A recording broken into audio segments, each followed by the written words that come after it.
Welcome to Football Never Sleeps, presented by Academy Sports and Outdoors. Per usual, we're still aspiring to be viral, we're still aspiring to be heavily caffeinated, and we're already a proudly sponsored weekly YouTube show all about Notre Dame football and its whiny detractors who want Notre Dame to join a conference. I'm Eric Hansen in South Bend and refusing to join a conference myself.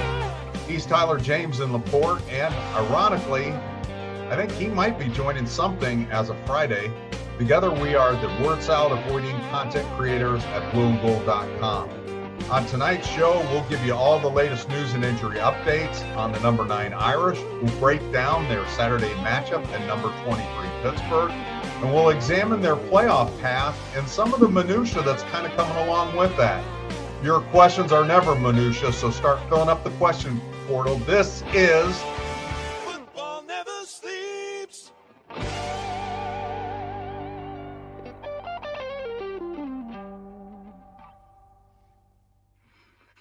Yes, as Eric alluded to, I am an engaged man.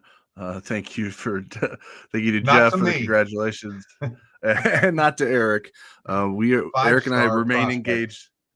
We remain engaged on Monday nights. Football Never Sleeps, though. Eric and I continue to be here live for you, and we appreciate everyone tuning in. As Eric mentioned, Football Never Sleeps is presented by Academy Sports and Outdoors.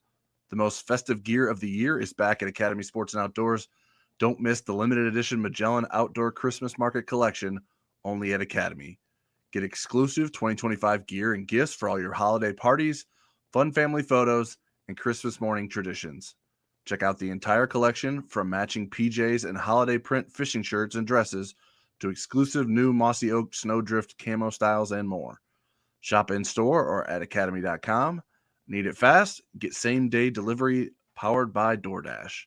Let your holiday fun begin with the Magellan Outdoors Christmas Market Collection, only at Academy. Once again, thanks for everyone tuning in on Monday night. Shout out to our live viewers, Scott, Jeff, T. Dawson, Ed, Donald. Appreciate you guys chiming in the chat. We appreciate everyone watching us on replay as well. No matter when you're watching this, please hit the like button and make sure that you subscribe to our Hansen and James channel. You should also consider a subscription to blueandgold.com. In the month of October alone, we published 269 premium stories. So if you're worried about not getting enough content, we certainly have that covered. New users can sign up for the first week of an annual subscription for just $1. Head to blueandgold.com, hit the Join Now button at the top of the page, and take advantage of the new subscriber deal. All right, let's get started tonight with our opening drive with Marcus Freeman. It's weekly Monday media press conference. He spoke with reporters today to review the Navy game and look ahead at Saturday's game against Pitt. What were your biggest takeaways from Freeman's press conference, Eric? Well, I thought the funniest one was when he got asked about the conference, but we'll get into that later.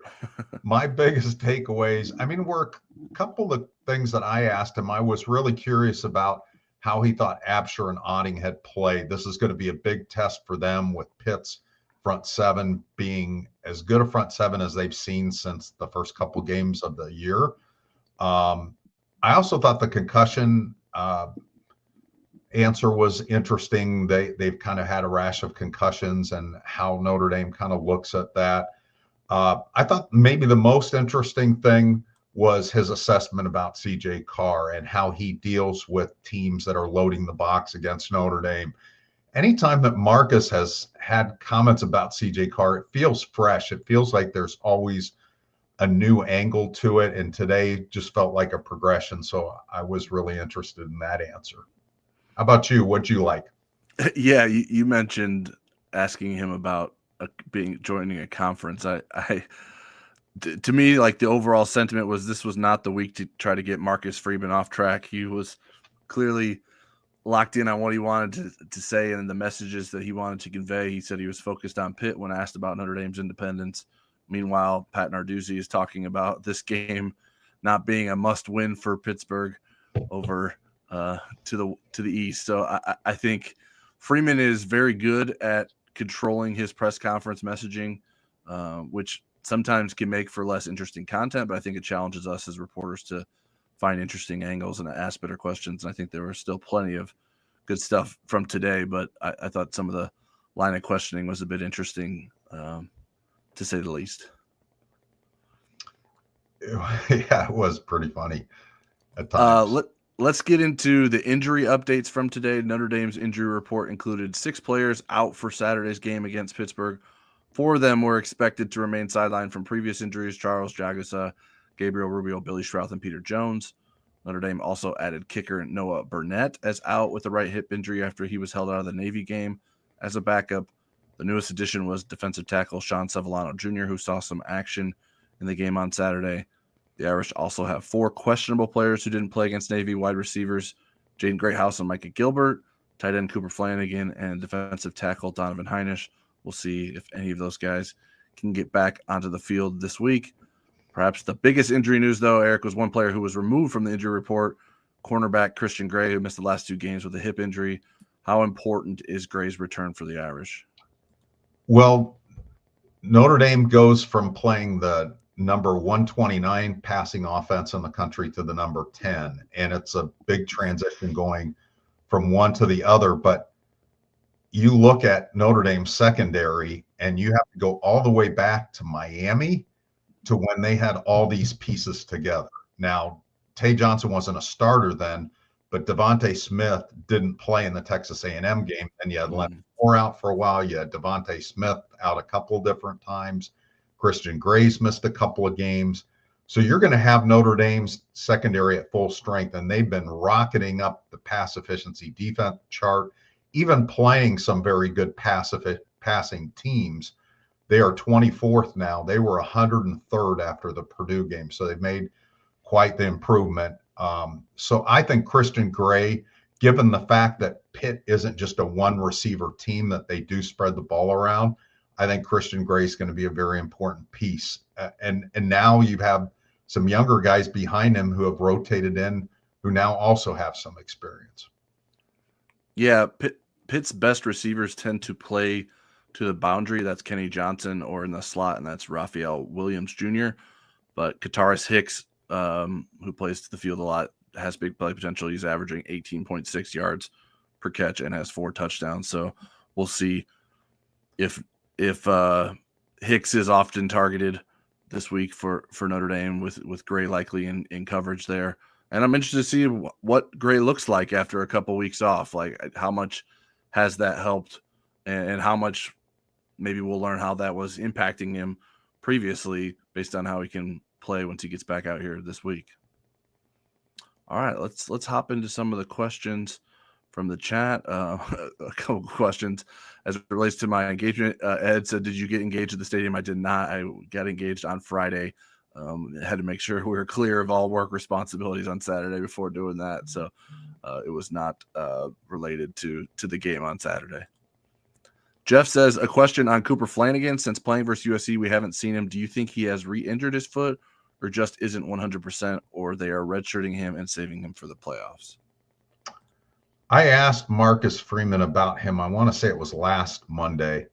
And his answer was, sometimes with these injuries, there's a big mental hurdle. I actually wrote about it.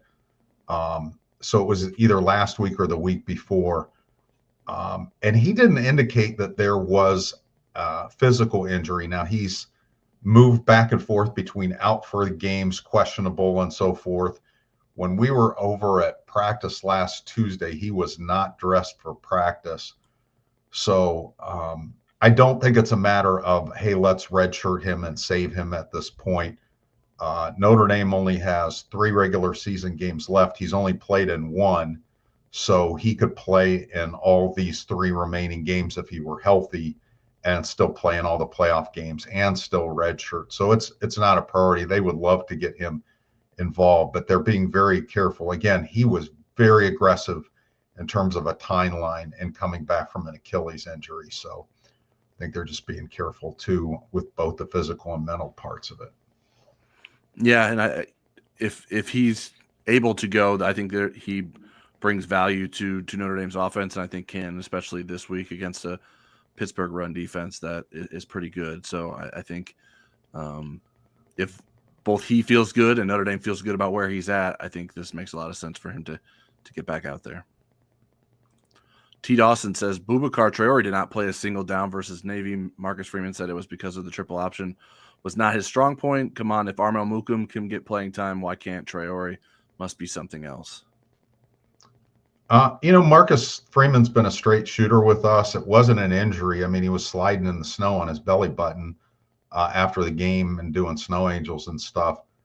I mean, there are players where it's not a great matchup. You saw this more back when Navy's cut blocks were more, that they hadn't modified the rule, where you did get a lot of lower leg injuries. I can remember Jerron Jones sitting out, Lewis Nix sitting out. I can remember guys getting injured. But when you think about the discipline that's involved, not saying that Boubacar Traore is an undisciplined player. Let me start that one over. When you think about the precision that's involved and how different it is from his skill set, being a guy that's a pass rusher first, I think they made the right call. I mean, if he even played a few plays, okay, but Junior Tuihalamaka and Josh Burnham are proven guys against that offense. You didn't even see Jordan Botello that much, at least early in the game, playing against it, and I think for the same reason. So no, I don't think it's and he's listed as being a starter this week. I don't think there's anything to it. Sorry for not jumping in on the conspiracy. Yeah, I maybe one of the leaders of the I don't fully trust the Notre Dame availability report bandwagon, but I am a little bit surprised at like the number of conspiracies that we hear from people anytime someone doesn't play, or even if, like, for instance, like a Jaden Greathouse hasn't been playing. Everyone thinks there's something more behind his absence than an injury. And I mean, even on the and there may be people reporting that erroneously on other sites or for whatever reason too. So I'm not saying you guys are making it up. Right. Great. Marcus Freeman talked about Greathouse today, and like he said they had to extract blood from his thigh last week. Like that doesn't sound like someone that's faking an injury or being secretly trying to head for the transfer portal. So I think the Boubacar Traore explanation makes sense to me. I think there's some physical protection of a guy coming back from a knee injury last season against a Navy team that makes sense with that too. He's probably not going to say it in those terms. But yeah, I mean, the Armel Mukum comparison isn't necessarily fair because they're not playing the same position. Eric mentioned all the other defensive ends that were playing well for Notre Dame. So Notre Dame's defensive tackle depth chart has taken some hits. So that's part of the reason Armel Mukum got in the mix. And Sean Cebolano, who did get hurt in the game too. Right. Another one from T. Dawson. Can you clarify what the rules are for burning a year of eligibility? 1 play in 4 games counts as a season. Does postseason count? Part 2, discuss Aeneas's eligibility. Okay, so you can play as many plays as you want up to 4 games. So in 4 regular season games, the postseason, throw that out. You can play if you're in 4 playoff games, 1 playoff game, the Pop-Tarts Bowl, you can play in that, and that doesn't count. So 4 regular season games is the ceiling, no matter how many plays you play within that game. As far as Aeneas Williams' eligibility, he will be a junior next year. He's already over the 4-game threshold. Even though he hasn't played a lot as a running back, he has played in every game as a special teams player. And so his eligibility for his sophomore year is done after this year. All right, let's get to JPM. Is Notre Dame saving Greathouse for the playoffs?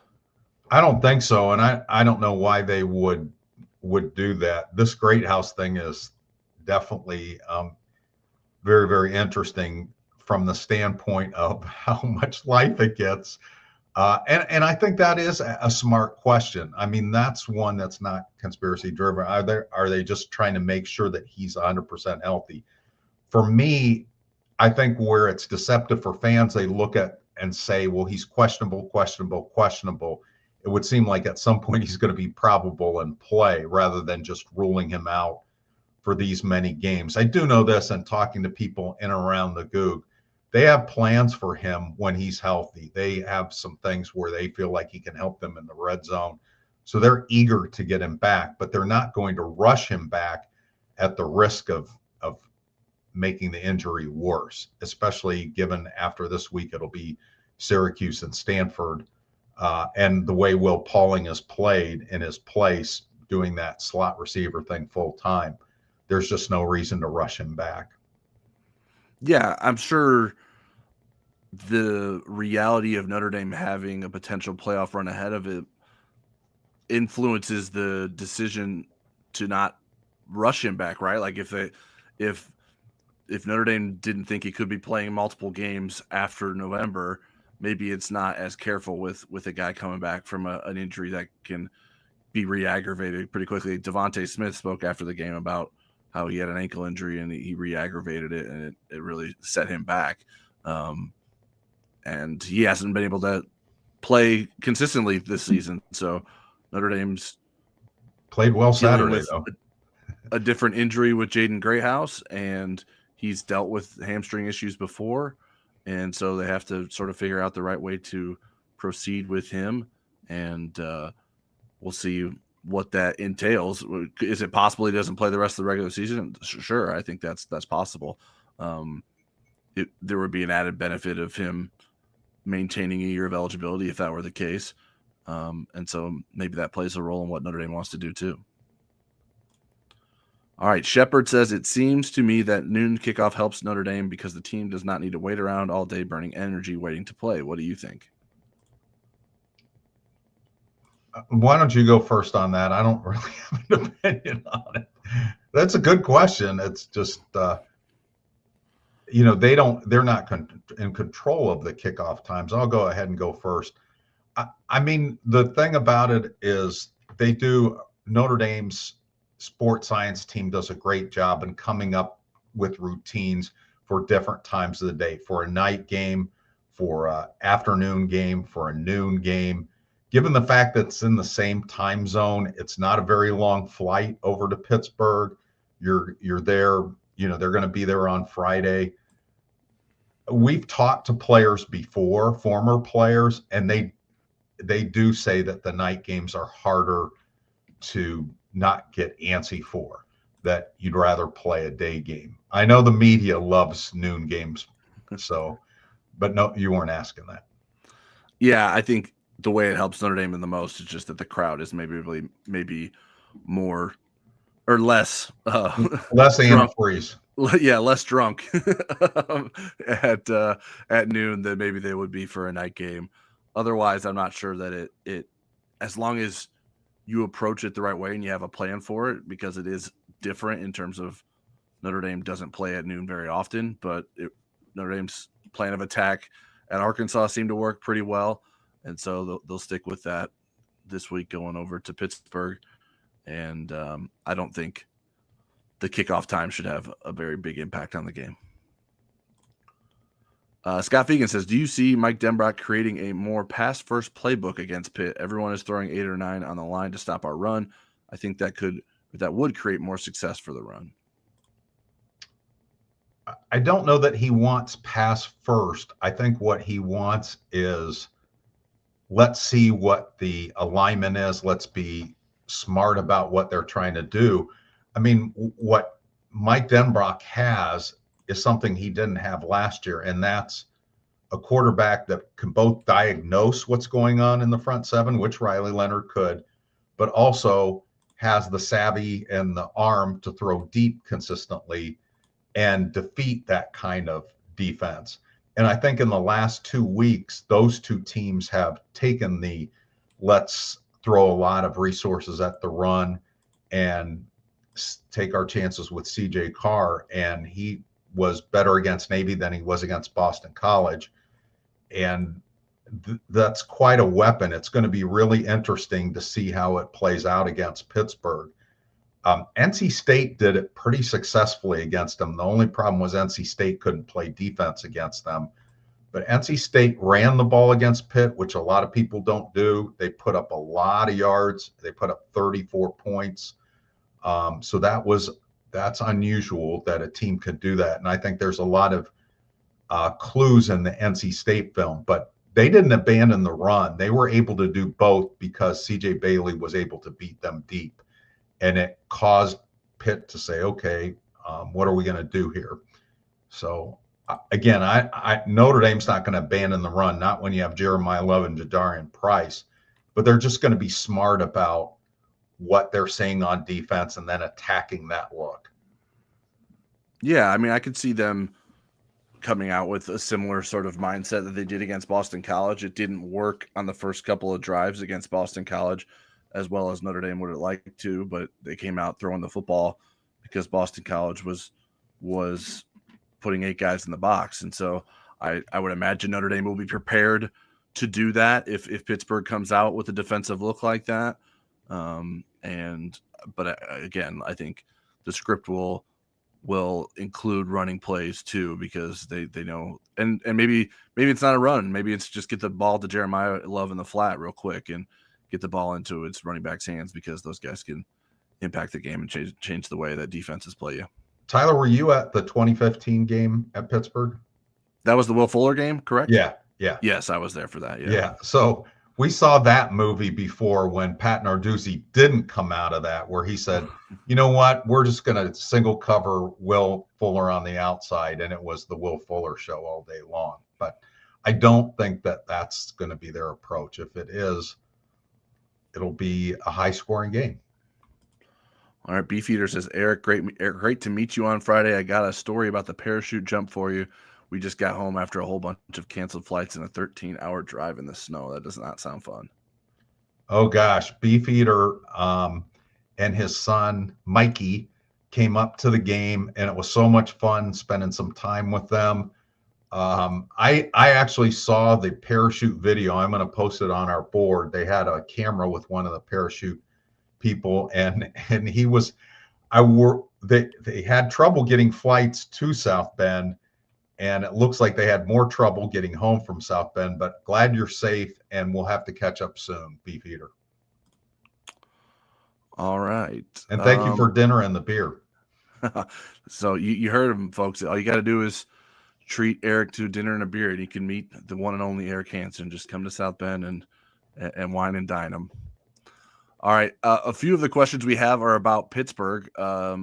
And so we'll start to talk a little bit about Pittsburgh too, but let's let their questions lead our start to the conversation at least. Mike DeVoy says, what are Pitt's DBs like? Are any of them big enough and fast enough to color Malachi Fields?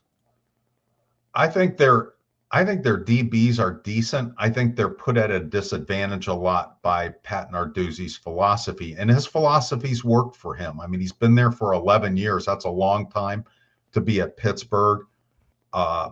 But it's definitely their weak suit. I mean, they're 3 in the country in rush defense. They're 71st in pass efficiency defense. But again, some of that is the approach and your resources and how you feel like you can deal with teams. They take a lot of chances with blitzes. Their linebackers are really good, and they're going to be at full strength, I believe. I think Rasheem Biles will be back for this game. Kyle Lewis was an All-American last year, first or second team on most of the teams. And then there's Braylon, I forget his last name, but do you remember off the top of your head Braylon's last name? I got a list of guys here. I don't see it in front of me. Okay. I wrote about him too. I wrote about him today. But anyways, he's really good. But again, I think their DBs are good enough. It's just their philosophy, and they'll take a lot of chances with their blitzes, and they get home a lot. I mean, they're 18th in the country in sacks. They're 5th in tackles for loss. Man, I can't figure out why I can't find this dude's name. Braylon Lovelace. Jeez, Lovelace. Sorry, gosh, how did I forget that name? Yeah, right. A very unique name. In terms of Pitt's DBs, I was looking up some stuff there for this question. Their best graded DB in terms of PFF is Sean Lee at cornerback, and he's only 5'10", so he's not a big guy. Tamon Lee is graded well. He's 6'2". I think he will probably be the guy that you would see matched up with Malachi Fields more frequently. We'll see how he fares. He's not Pittsburgh's best cornerback according to Pro Football Focus, but he does have some length to him. But even I mean, Malachi Fields makes guys look small. Even Navy had a cornerback that wasn't listed very small, but looked very small against Malachi Fields.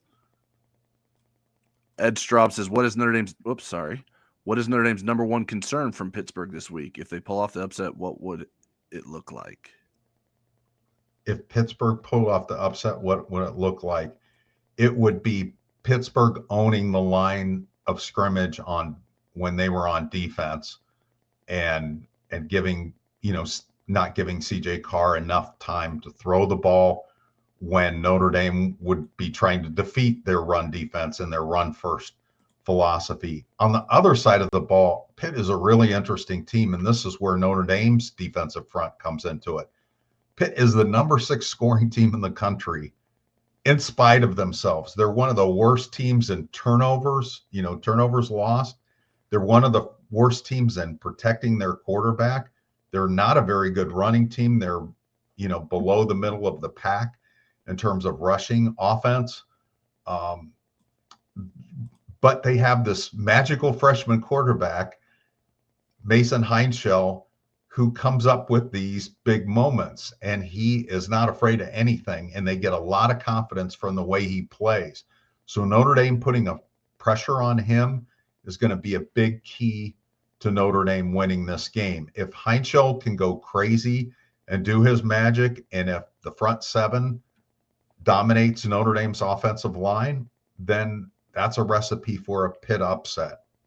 And the other thing I'll say about Pitt is they do the little things well, and little things meaning special teams. They are as good a special teams team as Notre Dame will see on its schedule across the board. Everything they do on special teams, they're pretty good at. Yeah, I did our on paper for Blue and Gold this magazine edition, and it'll run online tomorrow. And I gave the advantage to Pittsburgh and special teams just because they have no real weakness.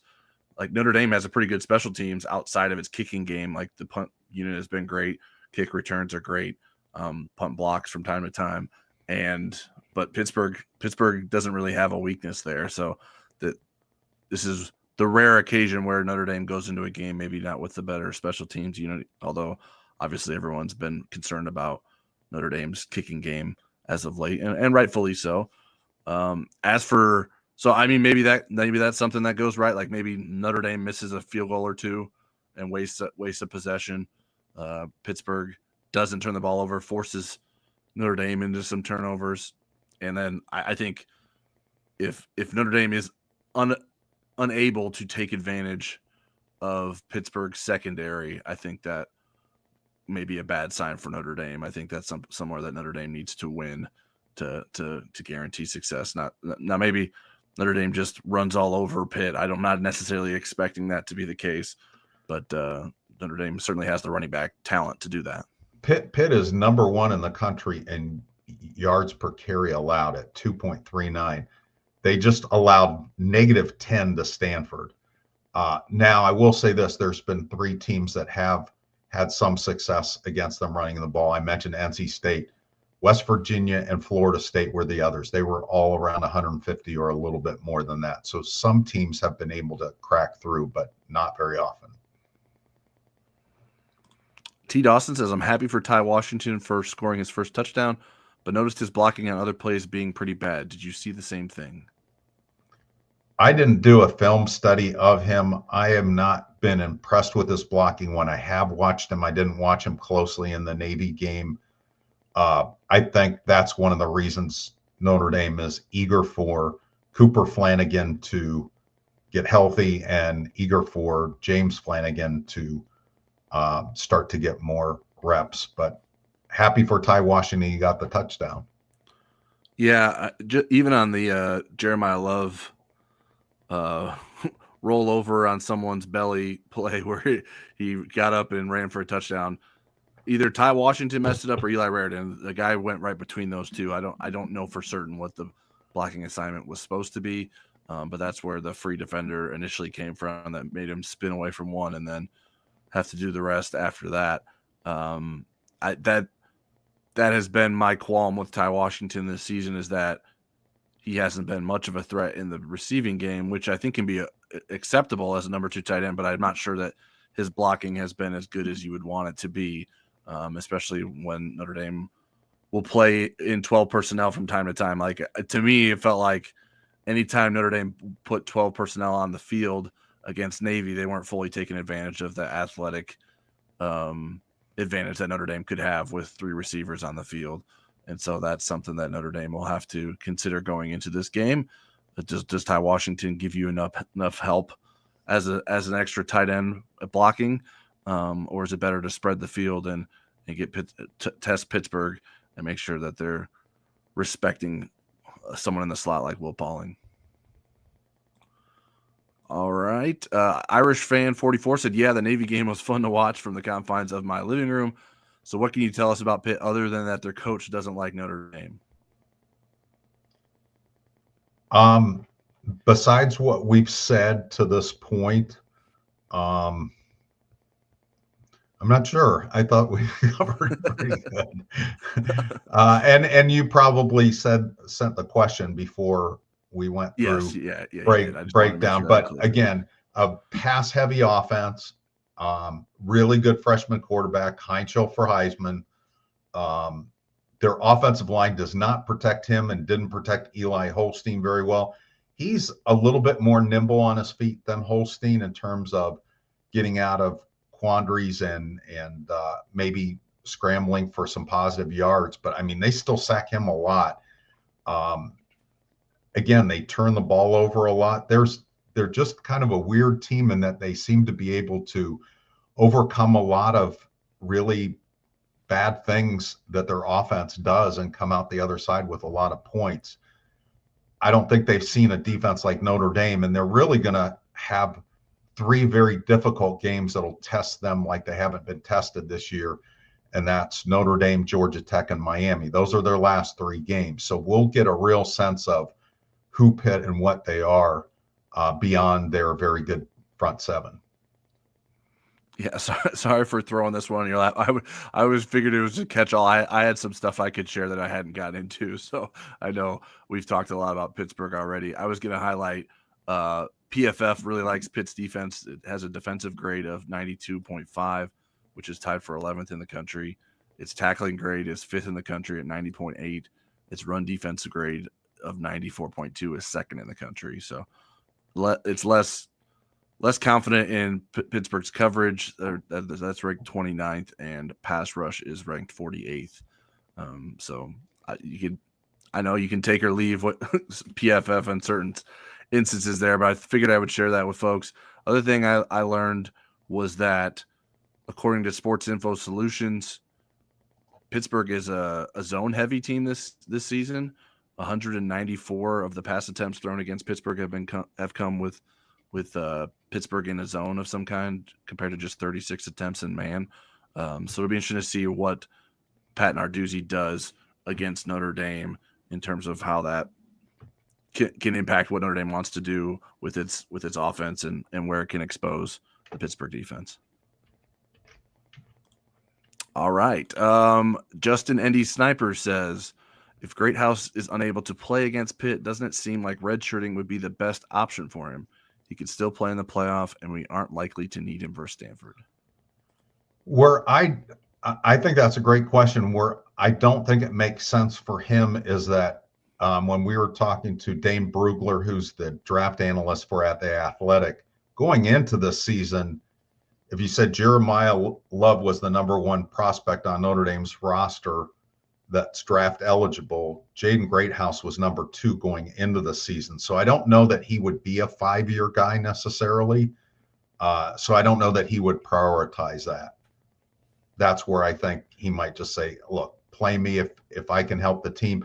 And there's some advantage, even if you're playing Stanford and Syracuse with him, it gets him ready for the playoff. It gets shakes some of the rust so that he's not experiencing that in the playoff. Yeah, I think it would be up to Jaden to determine if he feels that's best for him, right? If that's what the conversation is. I think you can make a strong argument in either direction. It's unlikely that he would be needed for Notre Dame to beat Stanford or Syracuse, but he may want to get out there and get some get some action and isn't worried about having that extra year in college. We got a super chat from Hail to Pitt, so we must be welcoming enough to allow Pittsburgh fans to send us some money. We will not be bribed, but we will accept your super we will chat. Accept your bribe. Hail to Pitt says, we ready. The city is buzzing for what this win could do for the program. Look out for Des Reed and Kyle Lewis. Been hurt, but they are game wreckers. Yeah, Desmond Reed was Pitt's leading running back last year, and he's missed time this season. And Eric talked about Kyle Lewis earlier. So there's seemingly always intriguing talent on Pittsburgh's team. The team's success hasn't always followed in recent years, but there will be talented players that Notre Dame certainly has to account for on Saturday in Acrisure Stadium, no longer Heinz Field.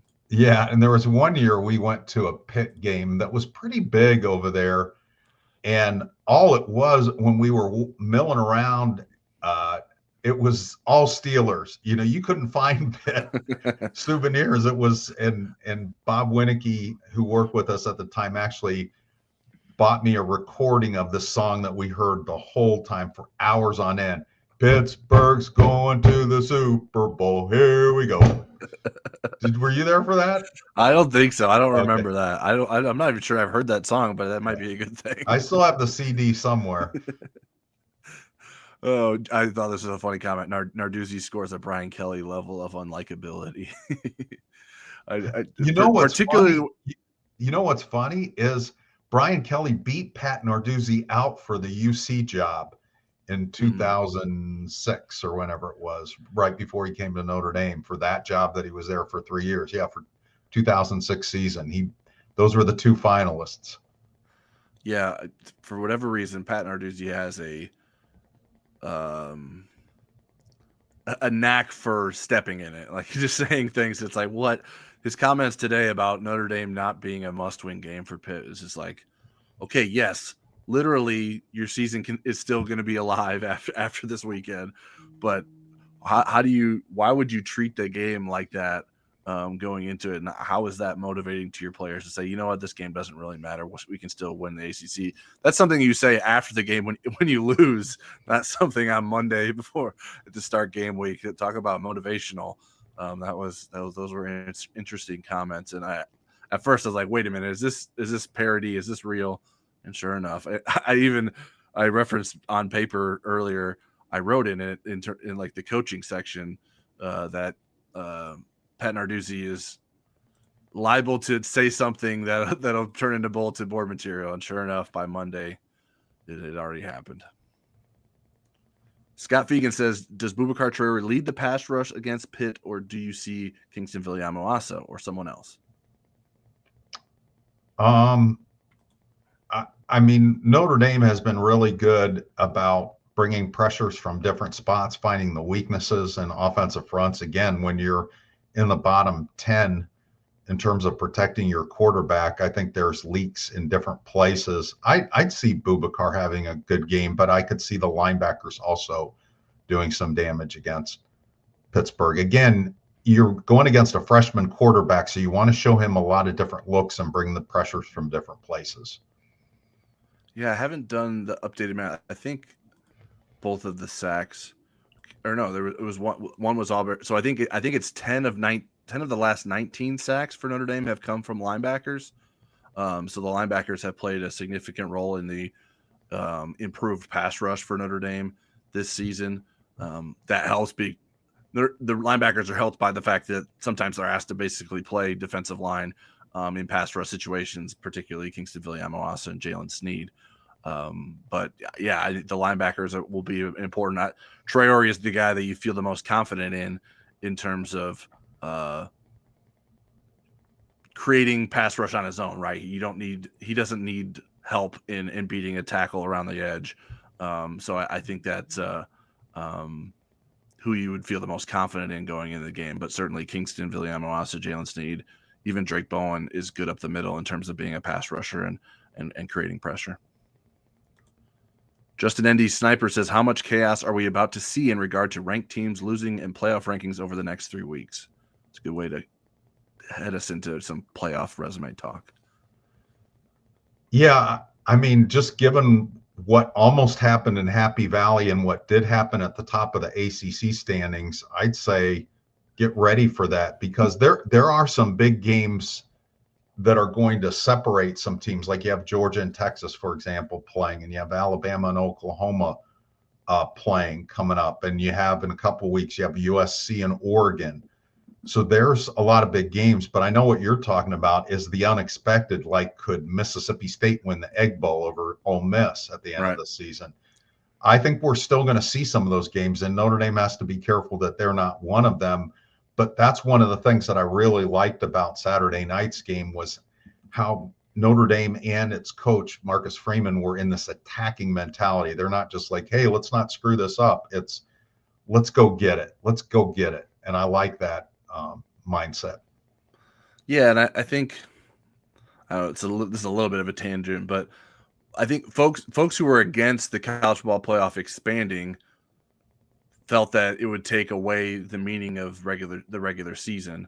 And yes, you can still lose a game or two and get into the playoff, but the end of the season and these upsets still happen, and so there's still lots of chaos, and it just involves even more teams that had more on the line now with the expanded playoff. So I never fully bought into that argument. I think it's certainly maybe not a perfect system that the college football playoff in is right now, and of course we'll be changing soon again. But I think it's going to be a fun November in terms of watching what plays out, and that's why, like, just to start, Notre Dame's not a lock. Like, Notre Dame's got to take care of business. Stanford can be feisty. Obviously, this Pittsburgh team is talented.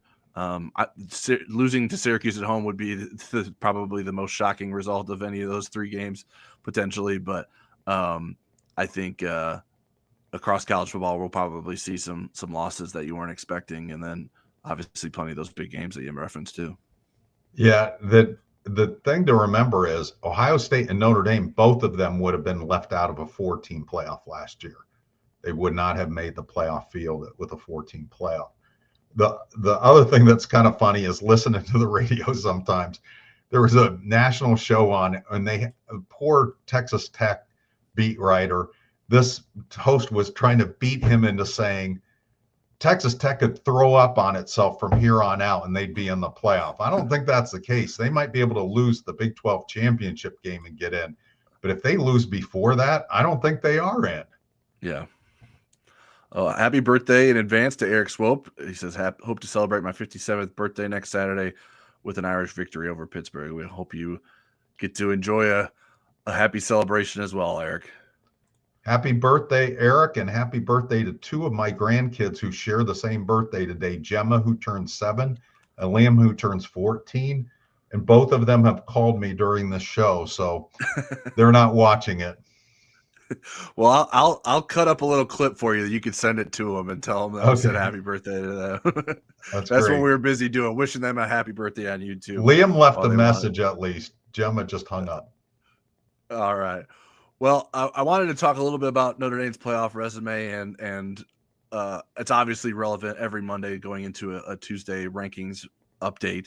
But there was a little bit of a stir caused today by Chris Felica, a.k.a. the Bear of Fox Sports. He riled up some folks by tweeting, of Notre Dame's 7 wins, 3 have come against the last place teams in the ACC, Big Ten, and SEC in Boston College, Purdue, and Arkansas. Those squads are a combined 0-18 in league play and 5-24 overall. Only 2 of those 5 wins came against FBS teams. Eric, how relevant is this information to Notre Dame's CFP ranking? Well, before I answer that question, let me ask you this just so I get it, because I like Chris. What was his tweet in context? Was he trying to say Notre Dame is ranked too high, or was he just throwing it out there randomly? It was unclear from his tweet. I did see that he had a story today that he said he felt that Notre Dame is a bit overrated. Okay. And I don't remember what else he said about Notre Dame in there. I know there was at least another paragraph about it, but I did not write it down. Yeah, and I think it's good to point out things like that and have debates about those kind of things. I mean, at least he's supporting his position with some kind of concrete facts, and just instead of just saying Notre Dame's overrated and not doing that. But why I don't think it's particularly relevant is even though those teams are toward the bottom of their standings, I don't think Penn State's won a Big Ten game yet, and they almost beat Indiana. So I think where it matters is when the committee looks at Arkansas, for instance, and says, okay, Notre Dame beat them 56-13 or whatever it was. Oh gosh, let's look at how the other SEC teams did against them that are in the playoff field. That actually helps Notre Dame. And I think Purdue gives you some comparative scores too, how Notre Dame did against Purdue versus some of the other aspiring Big Ten playoff teams, not Ohio State and Indiana necessarily, but some of the other ones like USC. How did USC do against them? How did Iowa do against them? How did Oregon do against them? Those are good comparisons that the committee would look at. And some of those teams that haven't won a conference game, they're better than some of the non-conference opponents that are teams that are aspiring to be in the field. They're not an FCS team, and they're not group of 6 teams. And Notre Dame played a really good group of 6 team at Boise State. Not one of the best, but they played a really good one. Navy is tied for first place in their conference. So, I mean, you can support your position by isolating one tiny bit of the conversation, and you can support it. What I do as an AP voter, I look at the whole thing. So I don't try to say, okay, how can I put the screws to team A? I really try to look at it objectively and say, okay, here's what I like about this. I'll get people like questioning me on our message board. Why'd you vote for South Florida at number 23? They did this. Well, yeah, but you have to look at everything they did and didn't do. And believe me, this week when you got down to 23, you were almost picking out of a hat because those teams were so similar between 23 and 33. Yeah, I just think it's easy to cherry pick like whose team's worst wins come against. Like I picked a few teams. Like I know, so Miami was one. Obviously, their fan base was not pleased with being ranked so much lower than Notre Dame last week. Miami's 3 worst wins are Bethune-Cookman, Stanford, and Syracuse. Those aren't great wins either. Is Stanford or Syracuse that much better than Purdue or Arkansas? I'm not sure. I mean, granted, Notre Dame's going to have Stanford and Syracuse on its resume as well. I would take Arkansas against either of those teams. I'm not sure about Purdue, but I take Arkansas and their offense against those 2 teams.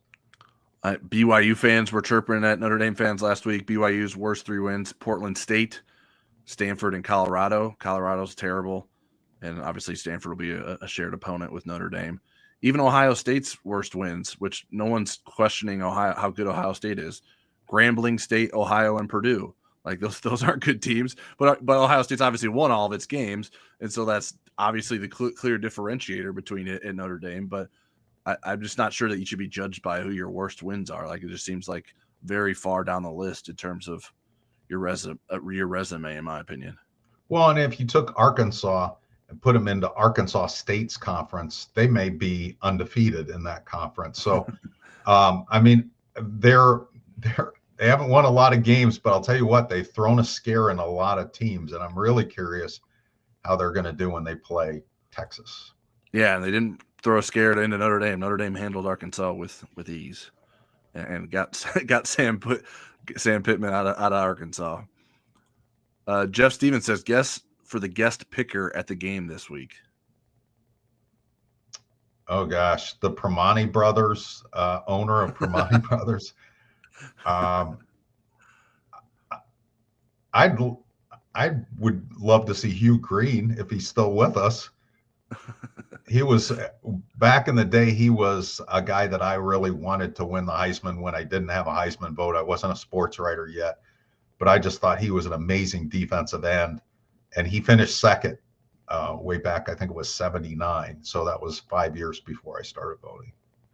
It appears that Hugh Green is still with us, at least according to Wikipedia. So I got to. We used to do interviews for the College Football Hall of Fame when it was in South Bend, and one of the, I don't get starstruck, but almost did with Hugh Green. It was really neat to talk to him because he was a guy I admired so much before I got into the business. And it was just fun getting to ask him questions because I knew all about him. I didn't have to research him. Yeah, I don't know if that might have just been when I was an intern I got to do that, because I'm not sure how long. When do we know? Do you remember when the Hall of Fame left South Bend? I don't. I remember them having a Jersey Mike's subs in there.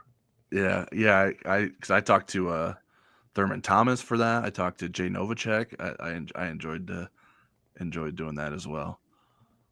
In terms of guest pick, sorry for people have no connection to that besides us. But in terms of guest picker, I mean, I would guess Aaron Donald, his jersey is going to be retired by Pittsburgh at the game, so he will be in town if he wants to do that. I would be surprised if College Game Day didn't do that.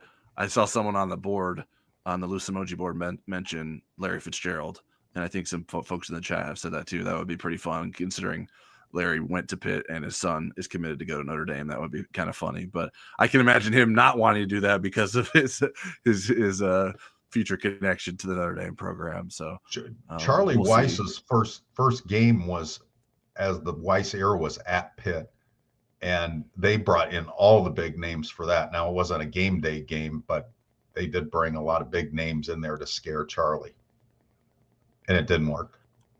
Yeah, JP Stephan said, why not Jerome Bettis as a guest picker? And I think Rob or Jeff said that right. It's usually a Pitt alum or someone with a strong connection, or a Pitt fan. Usually the home team gets someone that at least is a fan of them. And they probably would, even though obviously Jerome Bettis is a Pittsburgh Steelers great, he'd probably get a lot of boos from folks there to cheer on the Pitt Panthers. So I would imagine Aaron Donald would be the most likely pick. Tyler Palco. there's some funny former Pitt names that would be good. So I'm interested to see. I hadn't really considered that College Game Day would be at this game until it was announced. It's like, oh, I guess that makes some sense, and not a place that they get to go very often. And it's a big game, and going into a noon game for ESPN, although it'll be on ABC, but that's a nice setup for that company. Hopefully you're not all stuck with YouTube TV and trying to figure out ways to watch it. We got to get Eric set up with access for next week. Well, we got notice that we're getting a $20 credit for all this malarkey, so I'll have to spend it somewhere. Yeah, give it to another streaming company. Exactly.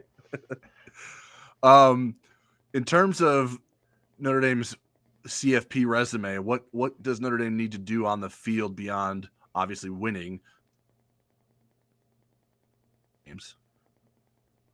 For me, I would just say, put on the Navy tape and say, do that. 0 penalties, 0 turnovers, dominating Navy on both sides of the ball. Like they have, they held Navy to less than half of what they were averaging in total yards.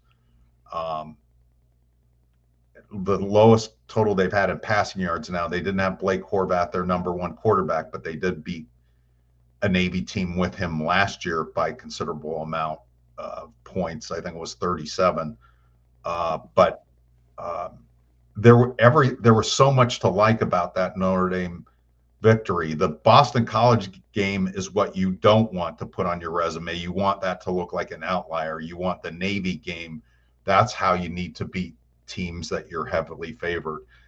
And it doesn't matter that it took them a while to get to that point. There was somebody on my Twitter timeline that was like, I'm embarrassed. I remember you showing that to me. Yeah. And I was like, boy, don't show it to your family or you're going to be embarrassed. So relax, have a beer.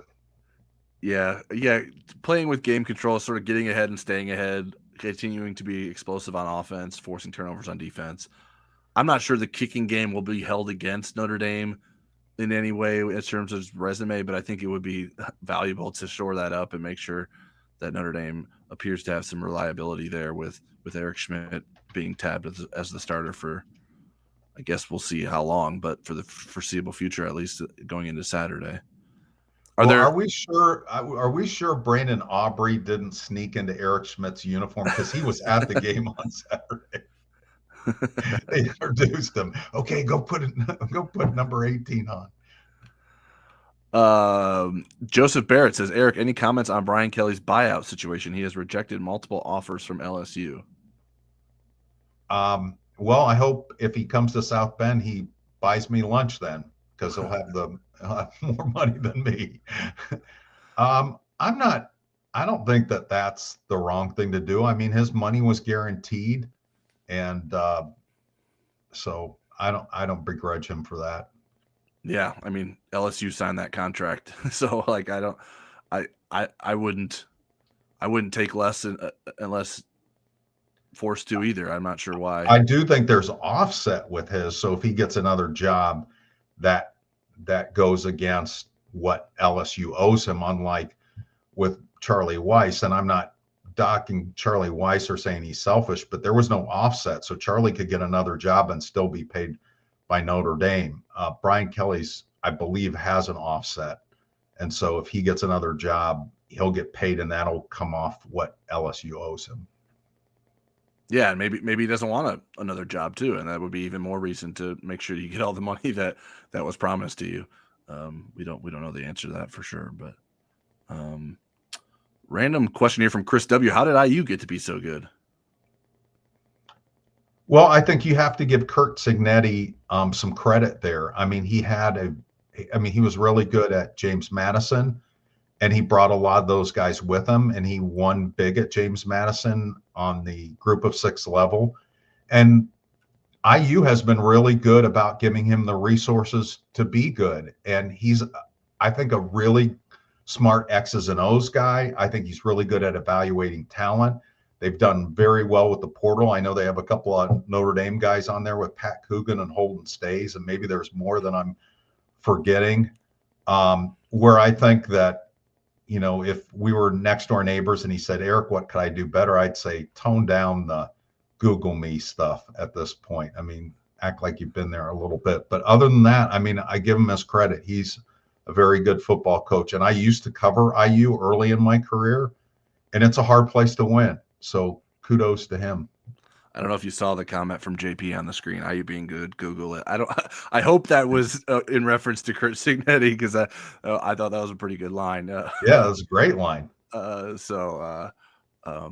IU's certainly better, and that was a heck of a catch to pull out a victory. We were doing our pregame show at the linebacker, and I was watching that, and I was like, whoa.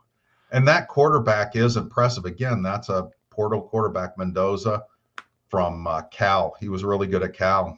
And they've just done a very good job of scouting transfers and getting them come to IU, and IU's given them the financial resources to get those guys in cream and crimson uniforms. Well, I'll do my best Mendoza impersonation and try to guide us through a 2-minute drill here real quick. We wanted to talk about some guys who stood out from Notre Dame in not so garbage time against Navy. Who were 5 deep reserves who impressed you the most on Saturday? You know, I'm not cheating with the Pro Football Focus, so I'm just going with my eyeballs. And these guys haven't played a lot, but I thought Sean Sevillano and Armel Mukum played, and they're deep reserves, but they played in high leverage situations. So I was impressed with them. I was impressed that Jerome Bettis Jr. caught a pass. That was really impressive to me. Saw Will Black in there a little bit at tackle. I was watching a little bit of that as an offensive lineman. And I probably have 4 that I could really say that I watched. Well, I mean, Aeneas Williams isn't a deep reserve, so that doesn't count, but Aeneas Williams is badass. Notre Dame has treated him as a deep reserve. Yeah. But I just love the fact on a 4th and 3 play, he breaks through the line. He makes this long touchdown. Yeah, I mean, he would be a starter at a lot of schools, and I think he knows that, but I think he has a chance to be a starter next year if Jadarian Price doesn't come back, and if Jadarian does, he could be in the mix. And I like Nolan James Jr. a lot. I like Keaton Young when he's healthy, and those 2 freshmen are pretty good. Notre Dame has an embarrassment of riches. How about you? Who impressed you as deep reserves? Yeah, I wrote a few of those down as well. Armel Mukum, Jerome Bettis Jr., Aeneas Williams. I thought Jack Larson had a nice catch. Yeah, that was good to see. Kenny Minchie continues to look good in small samples, so that's encouraging. And Chris Tarrick was another guy that I think Marcus Freeman has talked about him as being sort of the next guy in line as an interior offensive lineman if they need to go to someone after who's already playing. And I thought he had some good reps against Navy. All right, can you tee me up for a quick recruiting segment? Sure. So Notre Dame had a very big recruiting weekend, and it seemed like it went real well. Let's start with Matt Sieg, because that's a 2026 guy, and he's committed to Penn State or had been committed to Penn State. What's going on with Matt Sieg? Does Notre Dame have a chance to add a safety to its 2026 class? Yeah, I think Notre Dame is definitely a contender for him. He's a 4-star safety out of Pennsylvania. He's continuing to make visits elsewhere, so it'll be interesting to see how things play out. But I think Notre Dame put its best foot forward this past weekend. How badly does Notre Dame want him, and how badly does he want to join an already loaded class? Those are the questions that I have right now. But I know Mike Singer has more coverage of Sig's visit weekend over on blueandgold.com in the Gold Standard, and I think there's some other coverage over there as well. So credit to him and Kyle Kelly and some of our national analysts for doing a good job of covering the weekend. So it was a lot of 2027. So did you just answer the second question that you had teed up for me? No. I have some names to offer. I have some names to offer. Okay. So let me ask it formally. Who are the latest recruits being predicted for Notre Dame's commitments? Yeah. So I mentioned our national analyst, new Rivals edition, Greg Biggins, a West Coast guy who's done a lot of great recruiting coverage over the years. And Vice President of Recruiting, Steve Wilfong, who obviously we all know and love. They predicted Khalil Terry, a 4-star safety from Tustin, California, to commit to Notre Dame. Wow. He's the number 13 player at his position and number 130 overall per Rivals. He visited Notre Dame this past weekend. Steve Wilfong also made a pick that Mike Singer previously made for Xavier Hassan, a 4-star cornerback from Raleigh, North Carolina. He's the number 4 cornerback and number 27 overall per Rivals in the 2027 class. Khalil Terry's a 2027 guy too. I don't know if I mentioned that. He visited Notre Dame for the second time this season, this past weekend. And another guy who visited for the second time this season, Garyon Hobbs, a 2027 recruit, was predicted by Steve Wilfong as well. He's a 3-star safety, according to Rivals, number 38 in his position, but Notre Dame has been recruiting him as a linebacker out of Louisville, Kentucky. So those are some names to watch moving forward for Notre Dame as they continue to try to build momentum in that 2027 class. And as we mentioned with Matt Sieg, maybe adding one more to the 2026 class before the early signing period, which is about 4 weeks away now.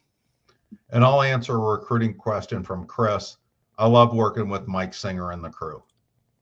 Yeah, absolutely. It's been a blast to be a part of the team. Mike Singer and Kyle Kelly do a great job covering recruiting. I can't wait till football season is over to get more into the recruiting weeds as I have in the past. It's harder to do and not as necessary for me to do when we have those guys doing such great work during the season.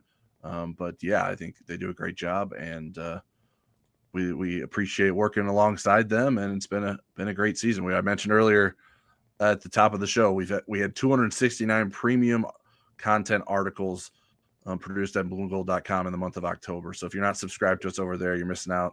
Sign up for $1 for the first week of an annual subscription and check it out.